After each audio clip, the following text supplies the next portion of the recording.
Today is December 12th, 1979, and I'm visiting with Paul Hamilton, and he has consented to tell a few things about his early life and also interesting things in this area here.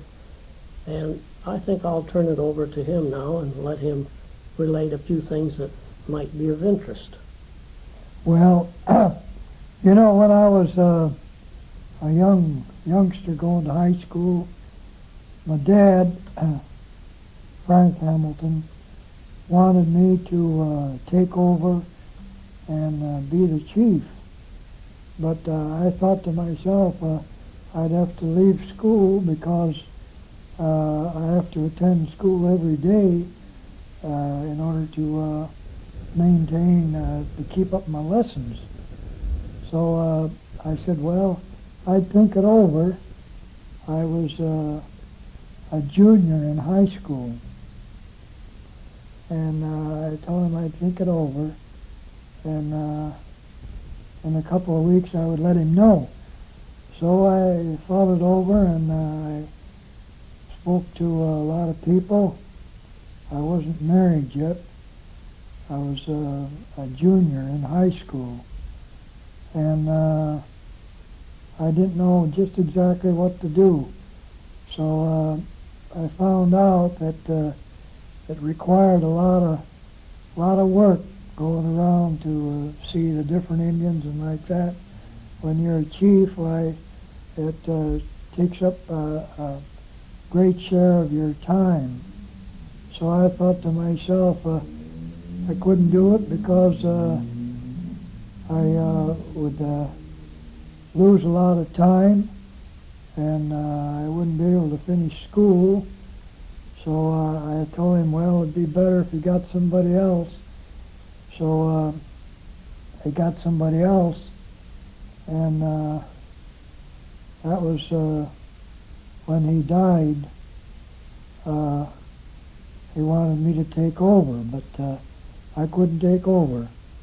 So I told him I'd have to bypass it and not be the chief because it would require a lot of time, and I'd miss a lot of time, and I wouldn't be able to take care of my studies or anything like that. So he said, well, he said it'd be up to me, but I would like to see you be the chief, but I turned it down. So I continued studying in high school, and I went to high school, played in athletics, and I was pretty good in athletics. And that way, I seemed to get along real good, and he was very satisfied that I let him know. So then Leopold Pokagon, my great-great-grand nephew, he said that Leopold Pokagon would, when he passed away, why he would continue as a representative of the chiefs, and he would consent to have me be the chief because I was in line. And I said, well, it wouldn't be right if I took it and I couldn't do anything about it because I was going to school and I was learning the white man's way of acquiring an education, and I didn't know whether to accept anything that told about the Indians. Where did you go to school? And I went to school at Dvorak High School, and I continued my schooling at Haskell Institute, Lawrence, Kansas. That was in, I finished there in 1924, and that was my extent of education. Was That the was, school in Kansas, was that an Indian-related school? it's an Indian school. It was an Indian school. It didn't cost anything to go there because the government paid for your schooling. And it was a 2-year course in college, and I finished there, and then I came home in 1924. I played ball out there at Haskell, and I pitched out there, and I pitched a game against the Lawrence. They had a league out there then, and I pitched against them, and I beat the team. I shut them out. It was 2-0, and they hunted me up. They wanted to sign me up, but they couldn't find where I lived. So I missed out on that. I would have signed up with them to play professional ball, but I missed out on it because they didn't know where I lived.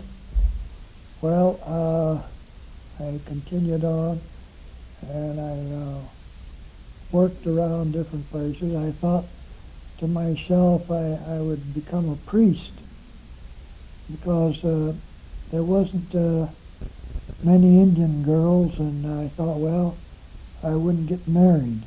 And I moved around different places, and finally in 1926 I met my wife, and then I forgot about becoming a priest because I was interested in her, and we were married 2 years later, and we lived together for 51 years.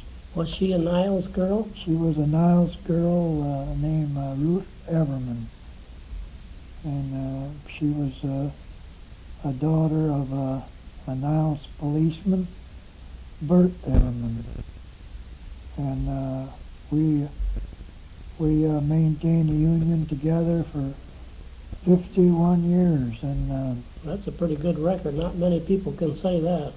we were happy. We got 2 children. They're living, 2 daughters, and one's in here in Niles, and the other one's out west. And they are both well liked and well educated, and they got a good character, and they're very nice girls. There was an error in my early talk. I wasn't Chief Pokagon. I was a great-great-grandson of Chief Pokagon. I worded it a little different earlier, so I'm correcting it now. Getting back to the job of a chief, maybe you could sort of enlighten me a little as to what his job is. Well, a chief, he conducts all the meetings, and he's the one that tells the people what's going on as far as he's concerned, and then he calls on the different members to voice their opinion, to say just what they think about the organization and what they're doing. And that way, the meeting goes on quite rapidly, and there's always order. He really is the big boy of the tribe. Is he sort of a spokesman in relation to the tribe and also their relation with the white people? Is he a kind of an intermediary? He finds out what the Indians want as far as needing things is concerned. He talks about what he's going to do to try and get help for them, and he conducts himself in such a manner that the white people will volunteer to do things for them. He never said anything about being hostile or anything like that. He always wants to have the people remember the white people as friends. Now, a number of the Indian tribes in this area, what were their background? I mean, what were the names of the tribes? Well, there wasn't a whole bunch of Indian tribes around here. The Potawatomis are the ones that we have a history on. The Potawatomi Indians under Chief Leopold Pokagon was all the Indians that were in this area at that time. Potawatomi, does that have any significance? What does that word mean? Potawatomi, it means that they are peaceful people, and that there are a tribal inheritance of the land. Were they somewhat like farmers? They farmed and hunted. That was the way they made their livelihood. I see. The fort was on the west side of the river, and it was a stockade. It was built real nice, and it was in a half moon shape, and it was built on a slope, and it was a very nice place because it was hard to make a frontal attack on it because of the slope. It would be hard for any attacking force to get up that slope without losing a lot of their force. So it was a safe place for it to be in. And that fort remained there for several years. And it was never conquered. And some of the cannon at the head, the cannon, you'd think it was a piece that was quite large, but it was no larger than about, the barrel was about inch and a half in diameter and about 3 feet long. And it didn't do much damage, but it made an awful report. So it would scare the invaders off more than doing any damage. Where did the Indians acquire the cannon from? Well, it's not known where they got the cannon from, but it was said that there was 4 of them, 4 of those pieces, and they were destroyed when the fort deteriorated, and it just rotted away, and the cannon just went down into the ground, and it was marshy there, and they never did recover any of the cannon. Now, on what side of the river were the Potawatomis located and the Miamis? Could you? Well, they were all on the west side. That is the Potawatomis. Yeah. And the Miamis, they were east, on the east side. Is that correct? No, the Miamis were farther south and on the same side of the river as the Potawatomis. Oh, but closer to Bertrand, was that it? No, closer to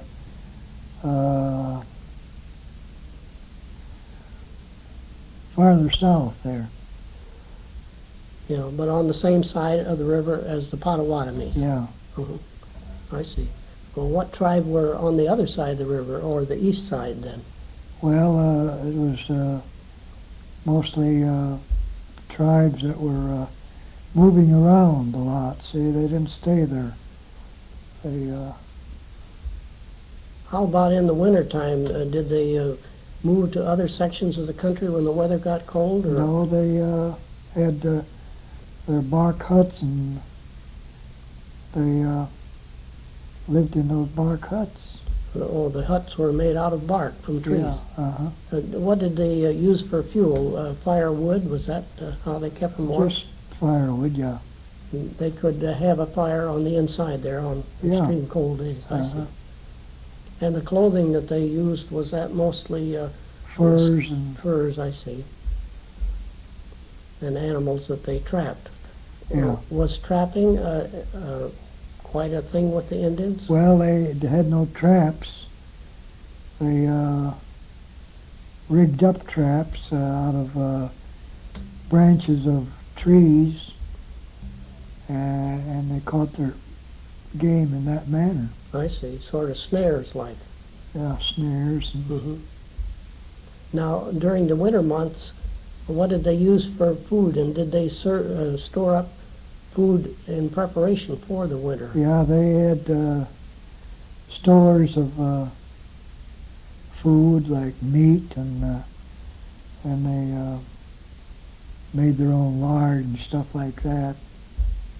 And they had their corn and things like that. They preserved for their summer use. I see. Now, we were talking of the fort and the stockade, a while ago. Could you describe how that was built? Well, it had 3 sides, and the side next to the river, it was open, It was. and anybody would have a hard time going up the hill. Oh, see? that's right. That is So, a steep bank on that side there. Yeah, so they left that open, and that way they could fire at whoever was attacking the fort. The enemy used to come down the river in boats. I see. Now, someday, if we took a drive in the car, could you point out approximately where the fort was located? Yeah, Was that the location that your Uncle Andrew pointed out to you one time? yeah. What in particular did he tell you about the fort? It was on the west side of the river. Did he tell you anything other than that? Describe it in any way, or approximately when it was there?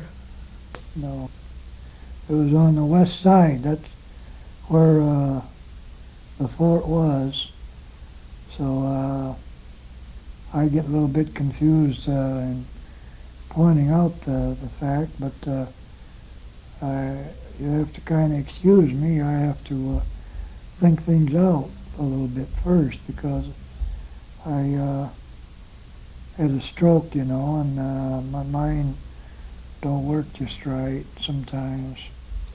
Well, one of these days we'll just get in the car and we'll drive over there, and then maybe you can point out approximately where the fort was, as it was described and told to you by your uncle. Yeah, That would be very interesting. yeah.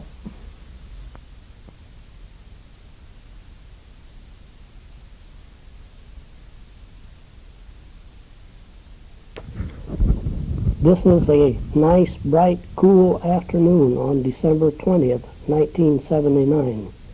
Dr. Peyser and I have picked up Paul Hamilton, and we are proceeding to the spot in the northwest corner of Niles. Paul's voice will be the next one you will hear. Well, the fort was right in here, and it was 3 sides. The side next to the river was open because it was quite an incline here, and they thought the enemy, whoever would come up, would have a hard time getting up this hill. So it kind of protected them. So they built the fort with three sides and left this open here. And the enemy, the Indians, they usually came in canoes down the river, and they had their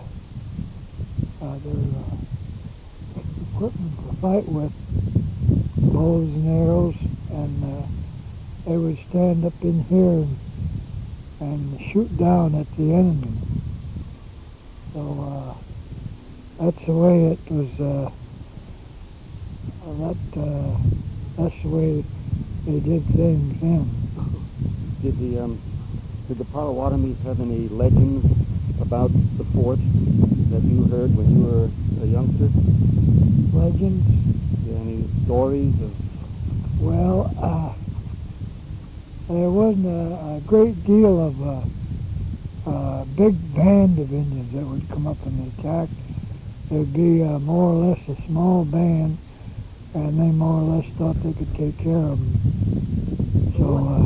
What tribes were they that were?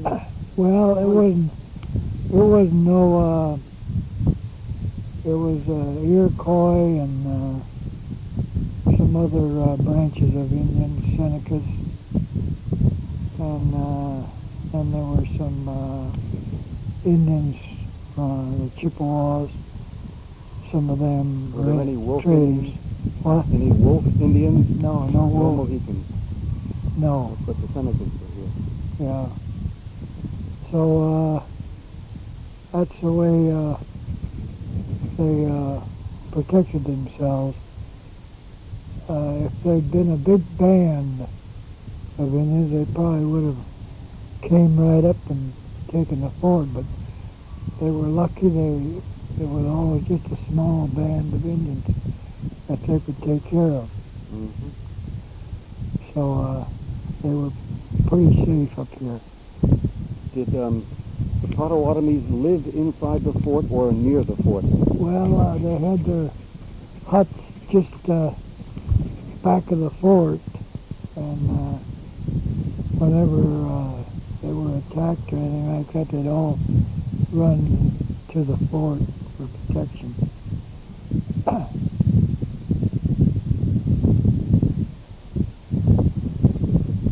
This was a real high point. I mean, you could really see what was coming at you. They took this as a lookout. You know, they figured this would be nice, so that's what they used it for. Now the dam is downstream, right now, isn't it? Well, they had nothing to do with that part down there. The Indians stayed on this side. They had nothing to do with that side at all. Do you know where the Miami village was? The Miami village, I don't know just exactly where that was, but it was back on the other side of the river, farther south. Did any Potawatomis ever live on the other side of the river? No, not at that time. Mm-hmm. Maybe later? They did later.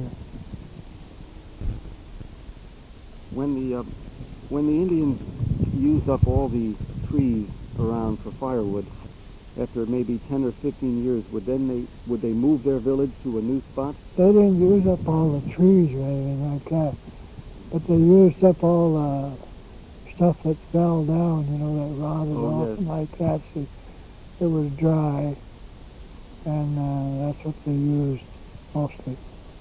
They didn't cut down any greenwood. Oh, I see.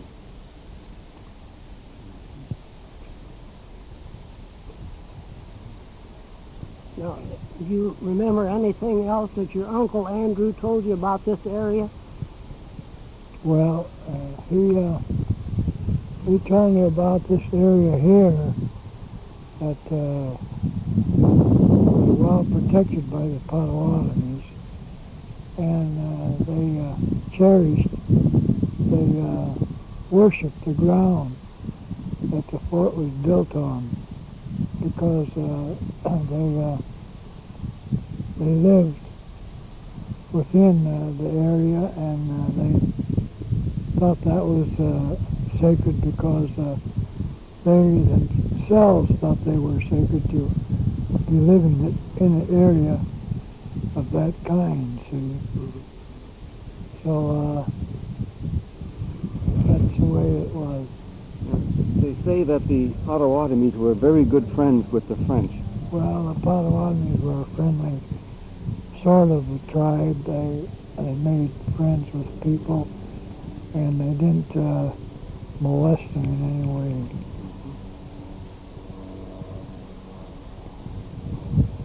Now, your Uncle Andrew, was that your father's brother or your mother's brother? My mother's brother. Your mother's brother. What was his last name?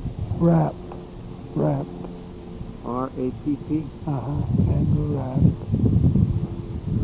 Are you descended from Pokagon? Yeah.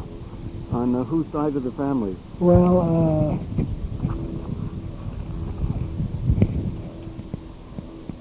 from his side, from the Pokagon side.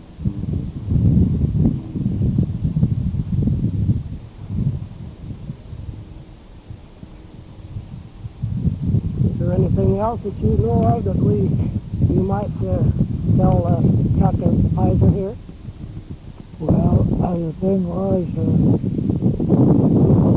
reason why they built that fort up here was because they thought that it would be a protection, see. They didn't build it for any war purpose or anything like that. They built it for a lookout, see. But when the English and Dutch found out they had a fort here, so they thought that was built to keep the other factions out, see. So that's why they attacked the fort. It was built just for a lookout. Oh, the fort was attacked then? Yeah, they would attack occasionally, see. Very technical. Oh, well, that was Mr. Warren, who resides here. And at the time they built this house, he said they did find a few bones and one thing and another, but really nothing of significance. Is there anything else you want to say, Paul? No, not. Well, shall we move along then? Yeah. Didn't they? Yeah. With LaSalle and the Illinois and the Yeah. Fox Indians. Yep. That was to protect themselves against the Iroquois. Yeah. There's one thing I might mention, that this spot which we have just looked at is at the south end of Lincoln Avenue here in Niles. Yeah. At the corner of Laurel Drive. Yes, at the corner of Laurel Drive, as you mentioned. Yeah. Good God.